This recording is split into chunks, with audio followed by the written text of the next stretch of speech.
Alors bonjour à tous, dans ce tutoriel vidéo nous allons voir ensemble comment partager les différents documents sur Google Drive. On verra d'abord qui peut avoir accès aux différents documents dans les options de partage et nous verrons également les différents types d'accès. Alors pour les besoins de cette vidéo, je vais utiliser un document qui a été créé par trois de mes élèves de CM2 l'année dernière qui avaient des difficultés à, on va dire, à se réunir chez l'une ou l'autre le mercredi pour préparer un exposé. Et donc, je leur ai préparé en amont une présentation sur Google Drive et je leur ai donné un accès en édition pour qu'elles puissent travailler chacune de chez elles.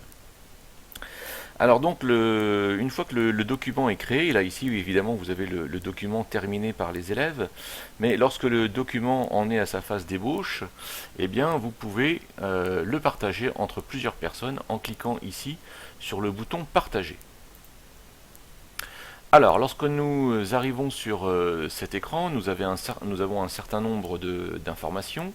Tout d'abord, le lien de partage. Le lien de partage, c'est le lien qui sera transmis aux personnes qui pourront avoir accès aux différentes façons de partager le document. Et ensuite, nous avons la liste des personnes qui peuvent être autorisées. Donc là, ici, sur cet écran, j'ai autorisé mes trois élèves, vraiment de manière spécifique, à avoir accès à ce document.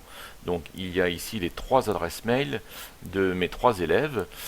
Et donc ensuite, une fois que j'ai cliqué sur le bouton OK de cette boîte, eh bien, le système de partage de Google Drive a envoyé un email contenant le lien à chacune de ces trois élèves. De cette manière, le lien de partage n'est vraiment accessible qu'à ces trois élèves. Mais je peux également partager le document avec davantage de personnes et ça peut se faire ici en cliquant sur le bouton modifier. Alors, tout d'abord, je peux partager ce document de manière publique. C'est-à-dire que toutes les personnes voilà, qui repéreront le lien pourront avoir accès. La deuxième option, c'est de donner l'accès uniquement aux utilisateurs disposant du lien. Donc par exemple dans l'option d'une utilisation en classe, par exemple l'année dernière nous avions réalisé en ligne un document qui était un journal de classe. J'avais au préalable préparé la maquette du journal, j'avais activé l'option de partage et j'avais mis le lien de partage sur le blog de la classe, ainsi tous les élèves avaient accès facilement au lien de partage. Là ici c'est quelque chose qui est spécifique à mon organisation puisque dans mon institution on utilise l'application Google Apps pour l'éducation. Même chose ici. Et puis donc cette troisième option, c'est justement ce qui me permet de transmettre le document à seulement certaines personnes en indiquant leurs adresses mail.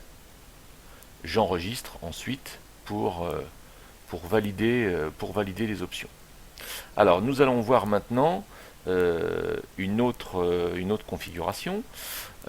Si je souhaite maintenant donner que ce soit de manière publique ou que ce soit pour les utilisateurs disposant du lien, si je choisis par exemple cette option, tous les utilisateurs disposant du lien peuvent avoir différentes options que je vais déterminer. Est-ce que les utilisateurs vont avoir la possibilité uniquement de lire le document? Donc dans ce cas-là, je choisis l'option lecture. Est-ce que mes utilisateurs vont avoir la possibilité de commenter? Donc dans ce cas-là, je choisis l'option commentaire. L'option commentaire permet aux utilisateurs, on va dire, d'ajouter des commentaires écrits en marge du document, mais ne peuvent pas modifier le document en lui-même. Au contraire, si je souhaite travailler de manière collaborative sur un document, je vais permettre à mes utilisateurs de modifier le document et donc je vais choisir cette option.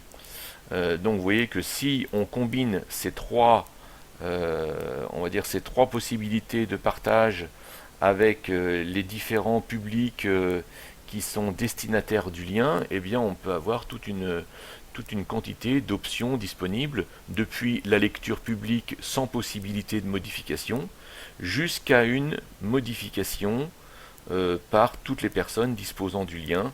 Voilà.